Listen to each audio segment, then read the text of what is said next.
Question is, how long is the American public going to put up with small groups of men and organizations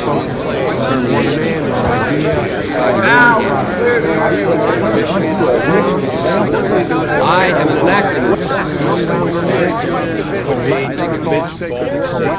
Chanting the same anti-Semitic violence. The same anti-Semitic violence. It's called the Inflation Reduction Act of 2022. Senator Biden, it's nice to have you here. As the youngest member of the Senate, the one, therefore, who may expect the longest career there, I wonder if you'd say to us, since it's clear that you're not corrupt and you got elected, why should people think that the system produces corrupt results when there you are? Well, I'm not sure you should assume I'm not corrupt, but thank you for that, though. The system does produce corruption, and I think implicit in the system is corruption, when in fact, whether or not you can run for public office, and it costs a great deal of money to run for the United States Senate, even from a small state like Delaware, you have to go to those people who have money, and they always want something. The question is, how long is the American public going to put up with a small group of men and organizations determining the political process by deciding who can run and who can't run? But Senator, aren't you a living example? I am an anachronism. I'm a 29-year-old oddball. The only reason I was able to raise the money is I was able to have a national constituency to run for office. Because I was 29, I'm like the token black or the token woman. I was the token young person. We're talking about this national... Senator Biden, what was your impression of the combat readiness of those units?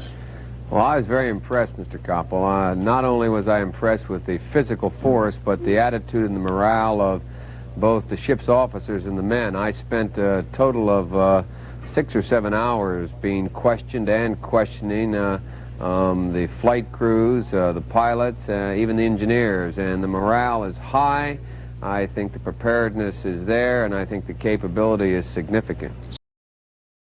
The favorites in South Africa are the people who are being repressed by that ugly white regime. We have favorites. Our loyalty is not to South Africa, it's to South Africans. And the South Africans are majority black, and they are being excoriated. It is not to some stupid puppet government over there. It is not to the Afrikaner regime. We have no loyalty to them. We have no loyalty to South Africa, to South Africans. Senator Biden. How are you? Skip Lumberg from the 90s. Hey, Skip, how are you? Nice to see you. How you doing? Good. So, are you sorry you weren't up there yourself, or you were relieved? Oh, I couldn't have done as well as Clinton by a long shot. He did a first-rate job tonight. I think if someone had had amnesia the last 4 years and came back and tuned this in, they'd assume it was a two-person race, Clinton and Perot. I mean, I was dumbfounded. The president, he wasn't even in it. I mean, he didn't get it. Doesn't understand. I think the one place where the greatest consternation would be caused in the short term for admission, having nothing to do with the merit and preparedness of the country to come in, would be to admit the Baltic states now in terms of NATO-Russian, U.S.-Russian relations.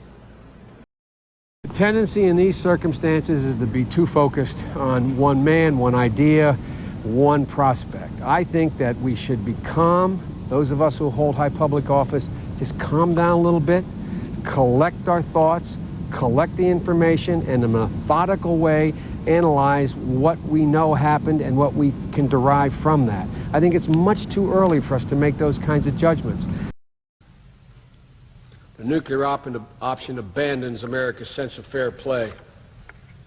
It's the one thing this country stands for, not tilting the playing field on the side of those who control and own the field.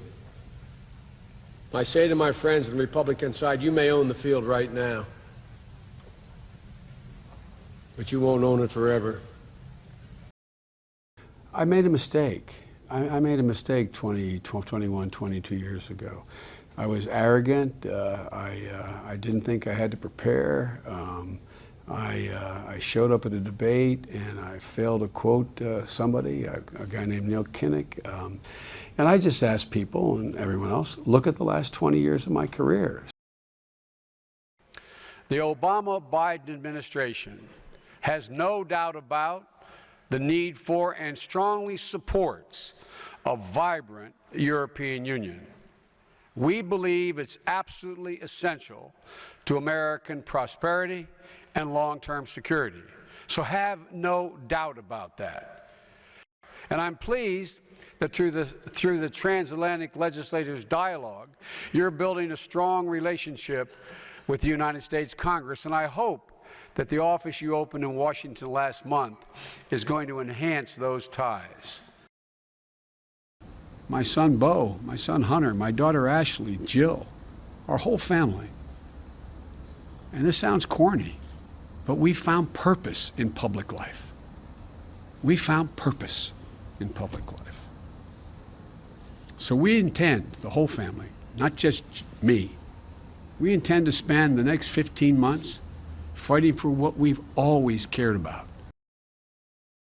We're not a nation that gives comfort and safe harbor to neo-Nazis crawling out of fields, carrying torches, walking through a historic city in the United States of America, chanting the same anti-Semitic bile, carrying Nazi flags that occurred in Germany in the 30s. The current president has cloaked American darkness for much too long. Too much anger, too much fear, too much division. Here and now, I give you my word. If you entrust me with the presidency, I will draw on the best of us, not the worst. I will be an ally of the light, not the darkness. Hello, all the participants of tonight's event. It's humbling to stand here in this place in front of these sacred words, humbling out of respect to President Lincoln and the office we now share, and humbling because of you, the American people. As I said earlier today, we have learned again that democracy is precious. And because of you, democracy has prevailed.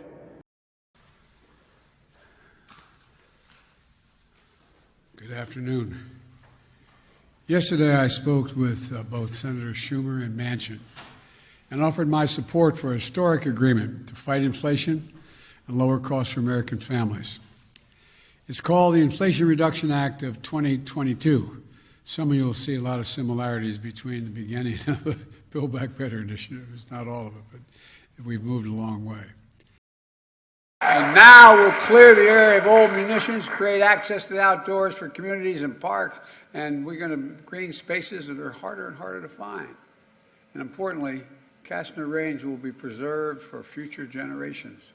Folks, the third thing we're doing today, I'm issuing a presidential memorandum directing the Secretary of Commerce to immediately consider designating 777,000 square miles of the Pacific Ocean southwest of Hawaii as a new national marine sanctuary.